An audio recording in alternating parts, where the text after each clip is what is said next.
Hello and welcome back to my Pokemon Journeys review series. Today we are reviewing episode 129 and I hope you enjoy.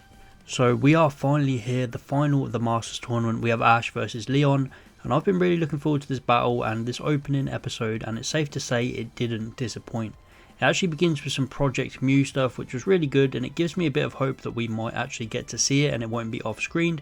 We see Tokyo, Gary and the other chasers, and Go tells Gary that Ash will win. And then the build up for Ash versus Leon begins and it was great. It had such an amazing feel. It wasn't really tense, but it was more of this feeling of celebration for Ash and how far he's come, with Leon even telling Ash no one has been looking forward to this battle more than him. It felt like a special moment that it was supposed to, so I'm really glad that they captured the right tone. Dawn and Chloe turn up to support Ash, no one else, but we do see a bunch of characters watching on TV like Iris, Alain and Lance, also back at Oak's lab like they have been there watching every battle. But it just felt special. It hit me a lot seeing how far our boy has come and seeing everyone cheering him on. Before the battle begins, Leon drops the bombshell that Ash can use all three gimmicks. I wasn't sure how I felt about this before the battle, but I do love it. This gives Ash way more chance to overcome the power gap because there clearly is a bit between them. But this will make it more of a spectacle that Leon wants it to be, and this was obviously what he was referring to when he said he was going to make this battle explosive, so it was a nice twist. And with everything set up, the battle begins, and man, this was an incredible start to this battle. Of course, Ash leads with Pikachu. Who else is he going to lead with? And we see Leon's Cinderace and Inteleon. There's plenty of unique plays used. Even straight out the gate, Leon is using Cinderace's Libero ability, turning it into a ground type.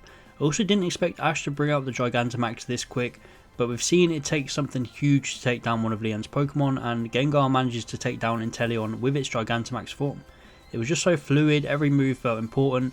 Compared to some of the other battles in this tournament, this felt like everything had been closely worked on and animated, and I'm really glad they're giving this the justice it deserves. And this episode for Gengar just felt like a real win. I feel like every Pokemon on Ash's team is going to get their individual moments, and this was Gengar's episode. We even saw Alistair, Pierce and Marnie all watching from afar.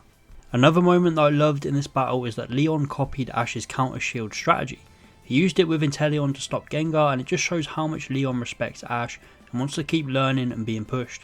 It was similar to how Paul copied that shield after seeing Ash use it. But the battle starts with Ash taking down Inteleon, and it was huge for Ash to get the lead in this battle, and it was a nice moment of victory even though it's just a small step in this huge battle. But the episode ends with Mr. Rhyme coming out and completely dominating the battlefield. This Pokemon looks like it's going to be a nightmare for Ash to deal with, but it looks like a really entertaining Pokemon. The way it moves and the way it toys around. Ash and Leon both end this episode with 5 Pokemon going into the next one. So this episode was fantastic, everything was done so well. They are making this the huge spectacle that it deserves to be. The battle animation and the movements were really fluid, the whole setup before the battle showing everyone rooting for Ash. We even got some of the Pokemon at the lab actually moving around rather than just sitting still. It was just really respectful way of doing a World Championship battle for the fans that have watched for so many years. You could feel all of Ash's adventures coming into this one battle. And we have 3 more parts. I'm hoping to see the likes of Misty and Brock show up, and I'm sure they will. But this was the perfect way to kick off this battle, so I'm going to give it a 9 out of 10. Let me know your thoughts on Ash vs Leon part 1. Was it what you hoped for, and what is your rating out of 10? But that is it for this video. Please like and subscribe if you enjoyed, and I'll see you next time.